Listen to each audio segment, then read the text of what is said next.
Down syndrome के बच्चों को कैसे पहचानें और हम उनको कैसे इंडिपेंडेंट बनाएं जिससे कि घर पे पेरेंट्स उनकी अच्छी केयर कर सकें। उसके लिए एक तो ट्राइसोमी 21 इसको बोलते हैं, जो इसमें 21st क्रोमोसोम पे एक एक्स्ट्रा क्रोमोसोम होता है, इसी वजह से होता है। यूजुअली अगर बर्थ के टाइम पे बच्चे की मदर की एज थोड़ी ज़्यादा हो तब ऐसा होता है, ऐसे केसेस होते हैं। कैसे पहचानें हम डाउन सिंड्रोम के पेशेंट्स को और क्या क्या इनके चैलेंजेस होते हैं, क्या क्या पेरेंट्स की जिम्मेदारियाँ होती हैं, मैं एक एक चीज़ बताऊँगा। मैं doctor Manoj Mittal, MBBS MD, Jagdamba baby care Karnal Haryana से मैं आपको बताता हूँ।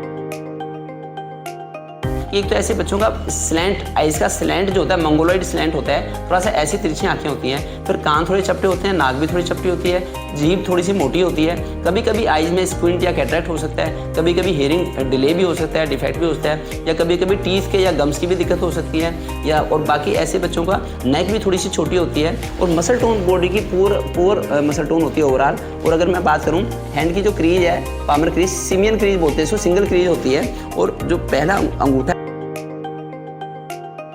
इन बच्चों के जो लर्निंग की जो प्रोसेस है वो भी थोड़ी डिले होती है और इनकी यूजुअल IQ 50 के आसपास होती है, जो कि 100 होनी चाहिए। इसलिए हमें इनको एक्स्ट्रा समय देने की जरूरत होती है। पेरेंट्स की जिम्मेदारी है कि बच्चों को एक्स्ट्रा समय दें और उनकी एक्स्ट्रा केयर करें। जैसे मसल टोन पुअर है तो उसके लिए बच्चे की डेली मालिश करें, तिल के तेल से मालिश कर सकते हैं, वो मालिश करें। और फिर इनको थोड़ी सी रेस्पिरेटरी डिस्ट्रेस के भी चांसेस रहते हैं, उसके लिए बीच बीच में सरसों के तेल से भी मालिश कर सकते हैं। सूरज की रोशनी सुबह शाम मिलनी चाहिए जिससे कि बोन्स का डेवलपमेंट अच्छा हो, मसल टोन इनकी अच्छी रहे, ये ध्यान रखें। उसके अलावा इनको कार्डियक डिफेक्ट्स भी हो सकते हैं, हार्ट डिफेक्ट। इस बच्चे की हमने इकोकार्डियोग्राफी कराई, इसको हार्ट डिफेक्ट नहीं थे, किसी बच्चे को हार्ट डिफेक्ट्स भी हो सकते हैं, तो उसका ध्यान रखें। बाकी तो थायराइड की दिक्कत या फिर मोटापा, बड़ी उम्र में मोटापा भी हो सकता है, उसके लिए पहले से ही हमें मसल टोन अच्छी रखनी होगी। और डाइट के लिए हमें ध्यान रखना होगा कि डाइट मोनोटोनस ना हो। कई पेरेंट्स कहते हैं कि डॉक्टर साहब ये बच्चा तो केला बड़ा खुश होकर खाता है, कोई कहता है तो चावल बड़ा खुश होकर खाता है, कोई कहता है ये बच्चा तो आलू बड़ा खुश होकर। ऐसा ना करें, बैलेंस डाइट दें, हरी सब्जियां, दालें, खिचड़ी, दलिया। 6 महीने का जैसे बच्चा हो जाए तो semi solid diet, variety of meals थोड़े थोड़े करके बच्चे को दें। अन्नप्राशन होता है 6 महीने की उम्र पे, तो तब से तरह तरह की चीज़ें उसको इंट्रोड्यूस करें। जैसे बच्चा लेना सीख जाएगा तो अच्छी बात है।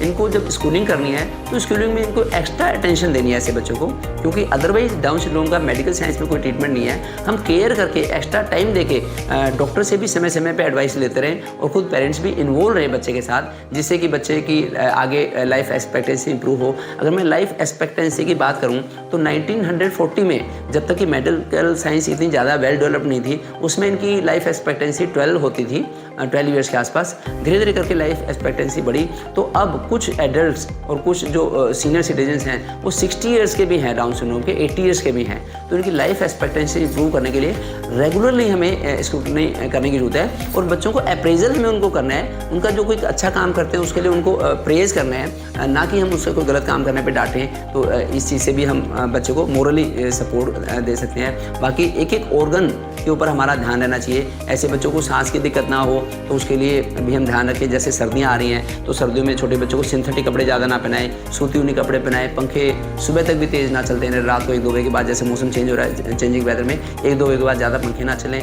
बाकी तो अगर कोई मेडिकल इलनेस है, जैसे कोई हार्ट डिफेक्ट है, स्क्विंट है, कैटरेक्ट है, उसके लिए पर्टिकुलरली वही ट्रीटमेंट, उसका जो सजेस्ट ट्रीटमेंट है वो करवाएं भी, जिससे कि बच्चे में कोई गिल्टी फीलिंग ना रहे और वो अच्छी तरह से। ऐसे बच्चों को म्यूजिक थोड़ा सा ज़्यादा पसंद होता है, बड़ी जैसे जैसे उम्र बढ़ती है, तो उसमें उनका वो भी शौक पूरा करें, उनको समय दें जिससे कि म्यूजिक में वो टाइम स्पेंड कर सकें, उसको सीख सकें।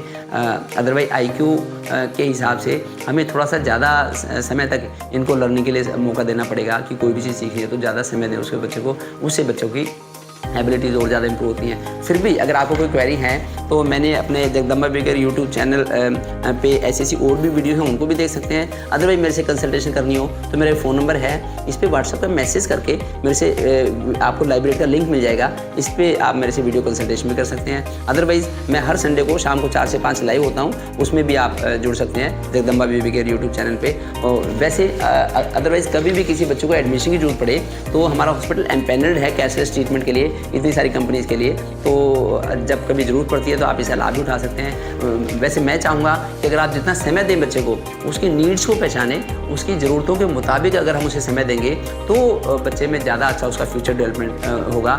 जो हमारे लिए ईजी काम है, हमारे लिए कंफर्टेबल है, कई पेरेंट्स बच्चे को बोतल से दूध देने लग जाते हैं, तो वो माँ के लिए कंफर्टेबल हो सकता है लेकिन बच्चे के लिए फ़ायदेमंद नहीं है। जो काम बच्चे के लिए फ़ायदेमंद हो वो करें, चाहे हमें पेन्स लेने पड़े। और ऐसी इन्फॉर्मेशन को सब लोगों को शेयर करें जिससे कि सब लोग घर पे कैसे केयर करनी है इस चीज़ की, इसको समझ सकें। क्योंकि हर 800 बच्चों में से लगभग एक बच्चा डाउन सिंड्रोम का होता है। तो इतनी ज़्यादा फ्रीक्वेंट लोगों को ये दिक्कत होती है, तो उसके हिसाब से जितनी ज़्यादा समाज में अवेयरनेस होगी, तब हम इन बच्चों की लाइफ एक्सपेक्टेंसी को और बढ़ा सकते हैं और क्वालिटी ऑफ लाइफ को इम्प्रूव कर सकते हैं। Thank you.